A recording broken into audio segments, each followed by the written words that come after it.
السلام عليكم ورحمة الله وبركاته. ازيكم يا حبايب قلبي؟ عاملين ايه؟ يا رب تكونوا بخير وفي احسن صحة وفي احسن حال. اللهم صل وسلم وبارك على سيدنا محمد وعلى اله واصحابه اجمعين. صلوا على النبي في الكومنتات يا بنات. النهاردة هنعمل اكلة حلوة وجميلة، وهنعملها بطريقة جدتي ووالدتي على اصولها ان شاء الله باذن الله. هنعمل النهاردة مع بعض حمام محشي بخلطة الرز، وهنعمل مع بعض خلطة المحشي. هعمل محشي كوسة ومحشي ورق عنب ان شاء الله. نخش بقى مع بعض في الفيديو على طول. ان هنا بقى الحمام ده انا غسلته ونضفته وظبطته. هي ماما الله يبارك لها بعتهولي متنضف، انا برضو عدت عليه وعلى تنظيفه. وبعد كده حطيته في منقوع ميه وملح وكزبره. الكزبره بتشيل الزفاره يا بنات. وهنا بقى جبت كوبايتين الا ربع رز وغسلتهم كويس، وبعدين نقعتهم في ميه لمده ساعه. دي كانت ميه يعني ايه فتره، لو ميه ساقعه عادي مفيش مشكله، بس انا نقعتهم لمده ساعه، لازم تنقعيهم لمده ساعه. هنا بقى نزلت كنت فارمه في الكبه بصل وفلفل كده لونه اورنج كده. المهم خدت منهم يعني حوالي بصلاية، ونزلت عليه بمعلقة صغيرة فلفل، وربع معلقة كزبرة، قصدي قرفة، وملحته. وبعدين ايه وتنزلي عليه بربع معلقة كمون.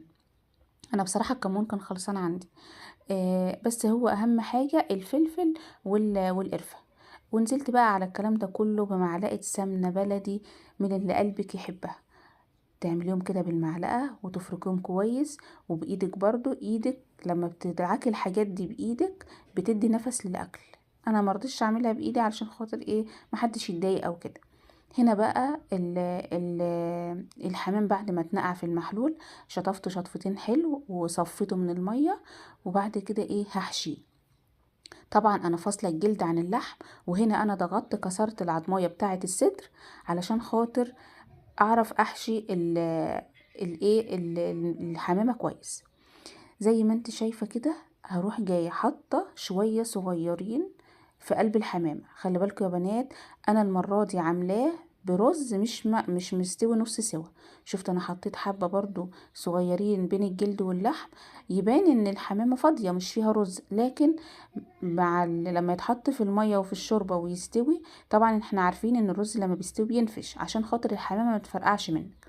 قبل كده منزلاه على القناه، كنت عاملاه بطريقه العاديه الاعتياديه اللي انا بعملها على طول بيها يعني اغلب الاوقات. بسوي الرز ده رز الحشو نص سوا. بنزل ببصلايه على النار في ماده دهنيه وبشوحها، وبعد كده انزل عليها بالرز واتبلها عادي زي ما انا تبلتها كده. واحط لها شويه ميه صغيرين تستوي نص سوا، وبعد كده اسيبه يبرد وابدا احشيه. بقى ساعتها بحشي الحمامه اكتر من كده شويه. بس انا المره دي بقى قلت ايه، انا هعمله بطريقه ماما وبطريقه تيتا. الله يرحمها، ربنا يديها يعني يرحمها يا رب رحمه واسعه، ويدي ماما الصحه والعافيه اللهم امين. عملت بس بصراحه طلع طعمه حكايه، وخصوصا ان انا ما عملتش الخلطه دي من زمان. المهم هنا انا ظبطت الحمام وخلصته. هنا بقى حطيت ميه تغلي على النار، وتبلتها برضو بورق بحبهان وحطيت لها ملح وفلفل وكمون. وحطيت للمرقه مكعب مرقه علشان خاطر انا هسوي يعني بيها المحشي. حطيت حبهان وقرنفل وايه، لما الميه بقى اتاكد ان هي بتغلي ابدا انزل بايه بالحمام. اللهم بارك، اللهم صل وسلم وبارك على سيدنا محمد وعلى اله واصحابه اجمعين. لو وصلت لحد هنا ما تنسيش اختك في اللايك وفي الاشتراك وتفعيل زر الجرس، وتسيبي لي كومنت وتصلي على النبي في الكومنتات. هنا يا بنات انا كنت مسبكه طماطم علشان خاطر المحشي. بس انا قلت اجيب لكم مكون يعني طريقه الحمام كلها ورا بعضها عشان خاطر ما تتوهش مني من الفيديو، عشان اللي محتاج طريقه الحمام يبقى واخدها كلها على بعضها. هنا انا حطيت في الكبة فرمت بصل وفرمت معاه فلفل. انا بحب في خلطة المحشي افرم بصل وفلفل، ولو بتحبي سبايسي حطي قرن فلفل اخضر. وضربي كل ده في الكبة وانزلي بقى حطي الزيت يسخن جامد وانزلي عليه بالبصل. وبعد ما ياخد لون انزلي بقى ايه عليه بالطماطم. هنا جهزت التوابل كلها مره واحده عشان خاطر يعني اخدها، ابقى ماسكه الموبايل وبصور، فايه اخدها احطها على طول مره واحده على الصلصه. حطيت معلقه فلفل، معلقه 7 بهارات، معلقه كزبره، معلقه بابريكا مدخنه، وايه ومعلقه ملح. على ما بعد كده ابدا اظبط الملح بتاع المحشي بتاع الخلطه. هنا بقى كان عندي 2 كيلو كوسة. يعني قلت ايه، اقورهم كده على الرخامة، هما مش مستاهلين، ما خدوش مني يعني، ما كملوش تلت ساعة مثلا وخلصتهم. قورتهم كده وظبطتهم، وايه وهحشيهم معاكم ان شاء الله. المهم يا بنات، انا زي ما شفت في الفيديو كده اخدت معلقه من الصلصه او التسبيكه اللي انا مسبكاها دي، حطيتها على الشوربه. انا بحب احط الطماطم في الشوربه لان الطماطم عامه بتشيل اي زفاره او ريحه زفاره في الشوربه. ممكن تحطي طماطم فريش، يعني تبشري طماطميه كده وتحطها على طول. مش لازم متسبكه، بس انا كمان عندي كانت متسبكه وكانت كتيره، فروحت حاطه منها معلقه وخلاص. وبرده الباقي اللي انا شلته في الطبق ده هعرفكم انا هستخدمه في المحشي بعد ما اخلصه ازاي. هنا الحمد لله اللهم بارك خلصت الكوسة وايه وتقوير. وهنا برضو قلب الكوسة، يعني حاجة انا بحب الكوسة عامة، وبحب اكلها، فقلت ايه ما برميش قلبها، ده حرام. واروح برضو واخداه وغسلاه. يعني انا في الوقت ده كنت غسلت الكوسة وغسلت القلب ده، وانا بفرشها تحت الكوسة. انا بحط الكوسة يا بنات بسويها في الصينية مش في حلة، لان انا بحب اسويها في الفرن، ما بحبش اسوي الكوسة. جربي كده هتلاقي طعم الكوسة وهي مستوية في الفرن حاجة تانية. المهم هنا غسلت الرز وكويس وصفيته من المية خالص، ونزلت عليه بالتسبيكة. التسبيكة يا بنات انا ما كانش عندي خضرة فريش، او انا اصلا ما رضيتش اجيب من السوق لان هي كانت عندي في الفريزر كتير، فقلت اخلص اللي عندي في الفريزر الاول. فانا بستخدمها ازاي؟ بعد ما الطماطم بتتسبك خالص بنزل عليها من الخضرة دي من الفريزر على التسبيكة دي الطماطم على طول، واكون من النار وسط لحد ما التسبيك الخضره دي بتنزل ميه، لحد ما الميه ما يبقاش في التسبيكه ميه خالص وريحه الخضره تطلع. غير لما تبقي مثلا عاملاها خلصتي الطماطم والتسبيكه وتروحي حاطه الخضره كده من الفريزر على الخلطه على طول كده من غير ما تشم النار، نفسها مش بيطلع قوي. انما جربيها كده تحطيها على الطماطم وهي على النار، وريحتها تطلع كده، بتبقى جميله واكنك لسه جايباها وصبحه. هنا بقى حطيت تبلت الخلطه، حطيت لها ملح وفلفل لا انا كنت متبلاها معاكم وهي على النار. زودت لها بقى الملح، ظبطت لها الملح، وزودت لها شويه زيت، لان لما بتحطي الطماطم على النار بتشرب الزيت مش بيبان، فانا ما كنتش بكتر ماده دهنيه وانا لسه بسبك الطماطم. جربيها كده مهما تحطي زيت الطماطم بتشربه، انما انا بحط حاجه بسيطه بحيث ان انا بس اشوح فيها البصل، وبعد كده بحط كميه الزيت بقى، وانا خلاص بحطه على الرز بقى كده ايه واظبطه، فالزيت بيبقى واضح فيه. هنا بقى انا خلصت الكميه كلها، وايه وحطيت القلب الكوسه اللي احنا قورنا ده اللي طلع تحت تحت الكوسه، بحيث لو اي رز وقع او حاجه مع القلب ده بيستوي، باكله بحطه في طبق واكله كده بالمعلقه. بصراحه انا بحب اصلا طعم الكوسه. هنا يا بنات انا كنت عامله 2 كيلو بس، لو انا مثلا عاملاه جنب فراخ او لحمه طبعا مش هيكفينا، بس انا لما بكون عاملاه مع حمام محشي احنا بنحب الرز اللي بيبقى في الحمام المحشي فهو بيشبعنا، عشان كده ما بكترش كميه المحشي. طبعا فاض عندي خلطه. آه هنا الحمام الاول كان خلاص غلي كذا غلوه معايا، يعني كان بقاله تقريبا نص ساعه على النار. المهم خدت بقى انا ملحت الشوربه كويس، وبعد كده حطيت الشوربه للمحشي عشان يستوي، انا كده مولعه النار تحته على البوتاجاز. وهنا بقيت بقى الصلصه اللي انا كنت واخداها في الطبق بحب احطها للكوسه، ما بحبش الكوسه احطها كده بيبقى لونها كده مش قد كده. انما لما تجربي كده تحطي معاها طماطم بتدي لون حلو قوي للكوسه، وكمان بتحطيها في الفرن، فمع الفرن وتحميصة الفرن طعم الصلصه دي مع الكوسه بيخلي الكوسه في حته تانية خالص. جربيها ان شاء الله مش هتندمي.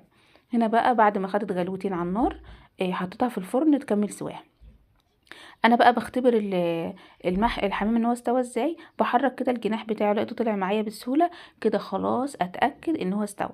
الحمام يا بنات لو انت عاملاه بنفس الطريقه والخلطه انت مش مسويه الرز بيقعد ساعه على النار، مش اكتر من كده، ما تحطيش الحمام اكتر من ساعه هيفك منك. لو انتي مسوية الحشوة بتاعته نص سوا بيقعد ساعة الا ربع، ساعة الا ربع.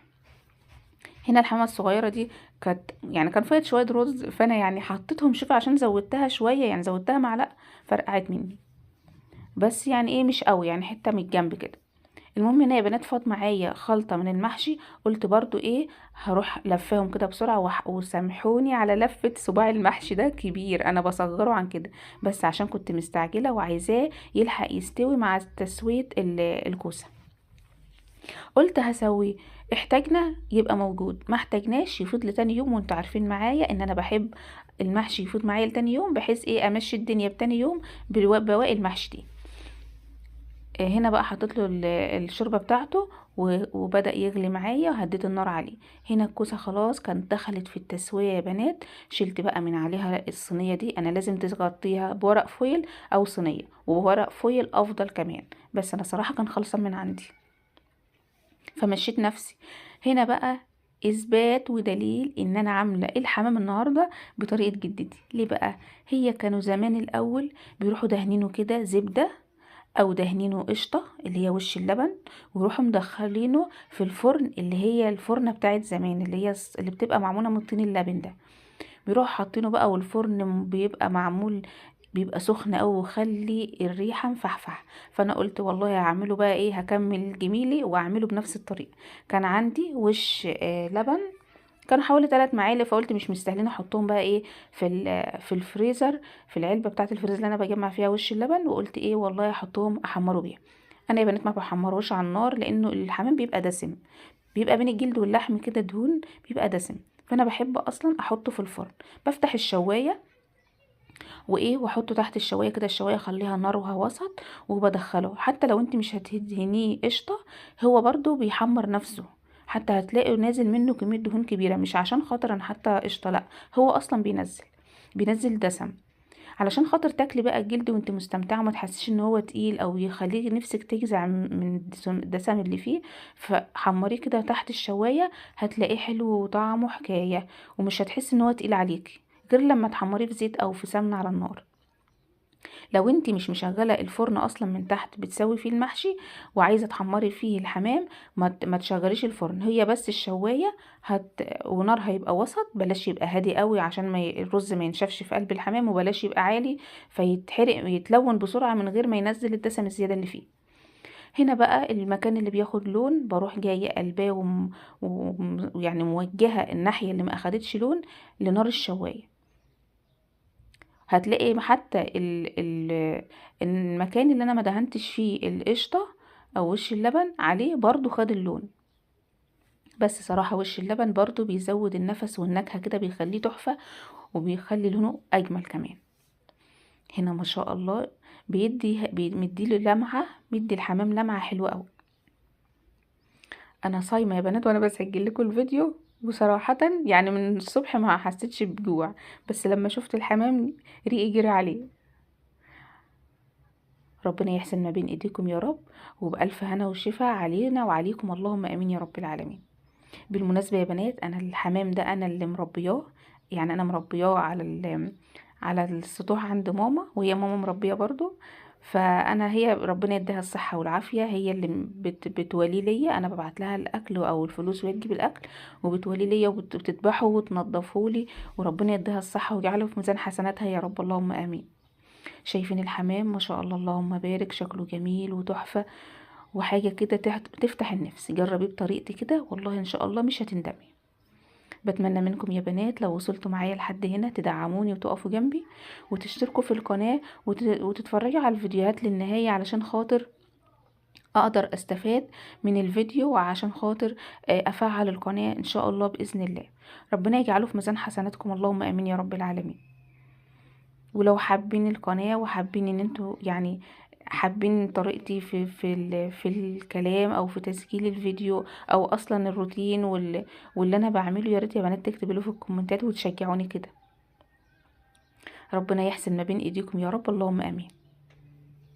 هنا بقى كانت سبحان الله محشي ورق العنب استوى وخد سوا كده على براحته، على ما الولاد جم من الدرس. وغرفت في طبقين كده كبار وطبقين شوربة.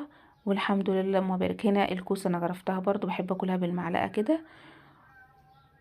المحشي حكاية، بس الصباع كبير قوي، انا مستكبرة الصباع والله، سامحوني بقى، انا بعمله صغير عن كده يعني، صغير جدا، بس بكون عاملاه على روقان. هنا خلاص سفرتنا، وانا وعدتكم قلت لكم انا هعمل لكم المحشي على القناه ان شاء الله معايا. احنا طبعا ماشيين بنظام، يوم اكله حلوه ويوم اكله ايه، يعني على قد الايد، والدنيا تمشي يا بنات. الحمد لله، اللهم بارك. بسم الله ما شاء الله، اللهم صل على النبي. حاجه كده عسل عسل عسل. كان نفس الكاميرا تبقى مطلعه ريحه الاكل كده، مش الصوره بس. ما تنسونيش يا بنات في اللايك والاشتراك في القناة وتفعيل زر الجرس اهم حاجة. ويا ريت تسمعي الفيديو للنهاية علشان خاطر انا استفاد ان شاء الله. هنا بقى هفتح معاكم حمامة كده وتشوفوا قلبها والرز فيها عامل ازاي. والله الكاميرا كمان مش مبينة. الرز مستوي وطعمه تحفة، وفي نفس الوقت مفلفل، مش معجن ولا اي حاجة، هو سواه مظبوط، ما تزوديش عن الساعة. وتختبري طبعا السوا بتاعه من الجناح زي ما انا قلت لكم. شايفين يا بنات الرز مفلفل وعامل ازاي؟ يا رب تجربوا الطريقة دي وان شاء الله هتعجبكم بإذن الله. وشكرا جدا على المشاهدة، ومع ألف سلامة، واستنينوا في الفيديو.